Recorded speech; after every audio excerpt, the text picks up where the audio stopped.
morning, I'm Sean Yao and this is One News Now. Military and police checkpoints have been put up in city and provincial borders as Metro Manila and nearby provinces revert back to Modified Enhanced Community Quarantine or MECQ status. Justine Punsalang is in the Muntinlupa-Laguna border to give us the latest. Justine, how are things going over there? Sean, authorities are once again manning borders all over the metro as the day marks the first day of shifting back to the Modified Enhanced Community Quarantine, not only in NCR but also in nearby provinces. In Manila, the moment 12 midnight ticked, policemen set up different checkpoints throughout the city, particularly at the borders with neighboring cities like Caloocan, Navotas, Pasay, and Quezon City. They make sure that motorists have essential businesses within the city of Manila before allowing them entry. Same goes here in Muntinlupa. Police ask motorists aboard cars, motorcycles, and even bicycles to show their quarantine passes and employment IDs. Even those workers who choose to walk here or to work were asked for proof of employment. Some workers were lucky enough to be provided shuttle service by their companies, but the police are still making sure that company shuttles follow IATF guidelines. One jeepney turned into shuttle was flagged down by authorities after they noticed that while there are plastic barriers installed, passengers inside are not practicing social distancing. The police advised the driver to reduce his passengers in half and return for them later instead.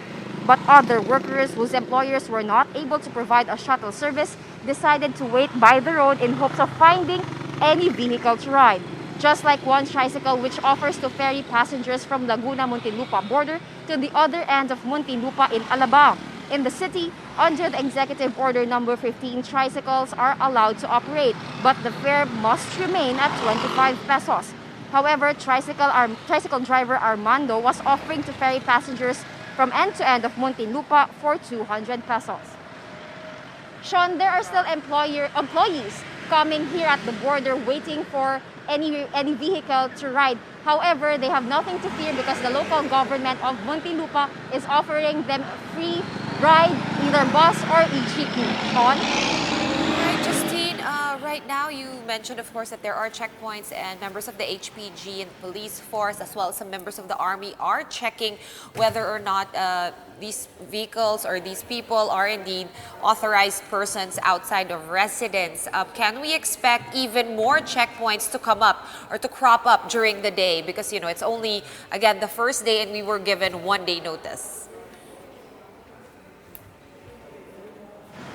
Well, currently, Sean, there are different borders or different checkpoints at the borders, usually at the borders of a city and the neighboring city or another neighboring provinces. Here in Muntinlupa, we've already seen 3 checkpoints. So there will be a thorough checking of riders and vehicles to make sure that they are going to essential businesses and not just going about the city. Sean?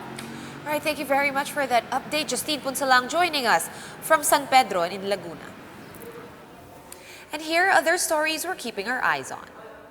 Backriding in motorcycles is again allowed in areas under modified ECQ, but only for essential workers. However, Task Force COVID Shield says motorcycle barriers should still be installed.